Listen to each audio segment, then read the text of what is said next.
Breaking travel news, racing around World Travel Market. We're over at the Maldives. So let's start off. Tell us what's your key focus at this major tourism event. I mean, UK is a very big, prominent market for the Maldives, and we've been coming here for over 2 decades right now. And we've come with 92 partners, co-exhibitors from the Maldives. UK is right now number 3 source market for the Maldives. It has been one of the most growing, especially pre-pandemic. We see a lot of appetite, especially from this region, especially from Europe. So 92 people on Yeah. the stands. That Yes. indicates how important Yeah. UK and Europe is to the Maldives. Now, you've diversified your products enormously over recent years.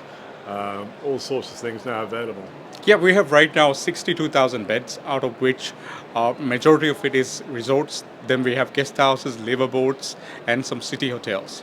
Our majority of the business over the years, Maldives has been known for one island, one resort, the three S's, sunny side of life, sun, sea, sand. But what we've tried to do in the recent is diversify our product. I came across something earlier on, it's like go-kart racing in the Maldives. One would never have thought of that a few years ago. Yes, these are kind of new excitement. I'm sure our CEO and MD will add to it. We're trying to bring in sports tourism, we're trying to bring in adventure, we're trying to bring medical, education, and even film tourism. So these are segments that we see a lot of potential for high growth. Maldives is still an affluent destination. The right appetite is there. I was told even yesterday, over 200 million, travelers around the world is looking to come to the Maldives. But we only materialized mere 2 million of that. That's a vast number. I mean, when you started with the organisation, 18 years ago or so, Yeah. what were the visitor numbers then? No, I've been in the industry for the last 18 years. As a chairperson, I just came on board a few months ago. I've been with the industry. I lead one of the leading NGOs, tourism NGOs in the Maldives. So we've worked with Visit Maldives very closely from its inception in 2011. So we've been part of the family. So we understand the growth, we see the challenges, we've gone through the ups and downs. And for right now, I think Maldives is looking at a record-breaking year. We had the highest number of arrivals in February, over 200,000 for the first time. Daily arrival, we've broken over 10,000 in one day. So one thing is we want to go beyond numbers as well. So that's a large number for the international airport to handle in a day, on a day-by-day basis. So Yeah. how will you cope with the growth in demand you're anticipating? See, I'm happy that you mentioned that because, yes, the airport has become a challenge, and this is why we're excited for next year. 2025, we're going to see the opening of the Villana International Airport, the main gateway to the Maldives.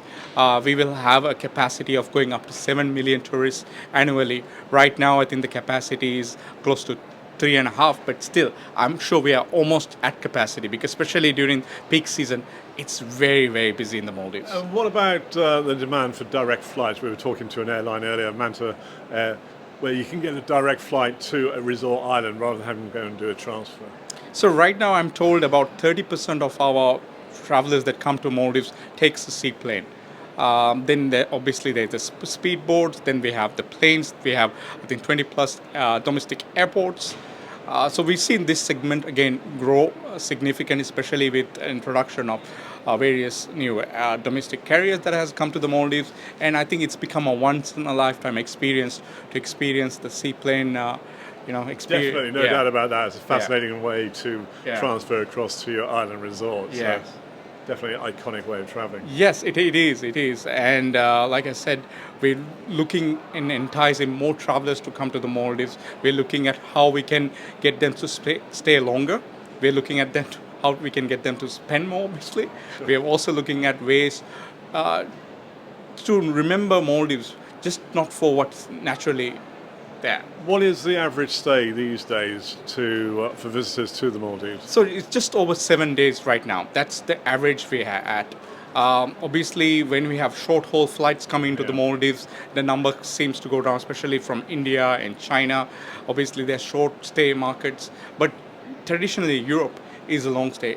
Europeans normally come to the Maldives for about 10, 14 days. Well, it makes sense if you're traveling so many hours to get to the Maldives to stay longer, doesn't it? Indeed, yes. And you'll benefit as well. Yes. Okay, well, thanks very much for an overview of development of tourism in the Maldives. And to finish off, World Travel Market here in London, What's been the key sort of questions being put to you by those attending the stand and visiting your stakeholders? I think a lot of our partners and stakeholders have been keen to understand the plans that we have for next year. Like I said, we're trying to do something different. A lot of people are eager to know. A lot of people are bringing in their feedback. We just had a data forum, Visit Maldives for the first time, a tourism symposium just a few weeks ago. So there's a lot of excitement. Like I said, we're not trying to rebuild Maldives, but we're trying to add value to it. Because we understand Maldives can just be beyond what it is, and we need to make sure we differentiate ourselves from the rest of the world. Well, once again, thank you very much for talking to us here on Breaking Travel News. Thank you. Thank you for having me.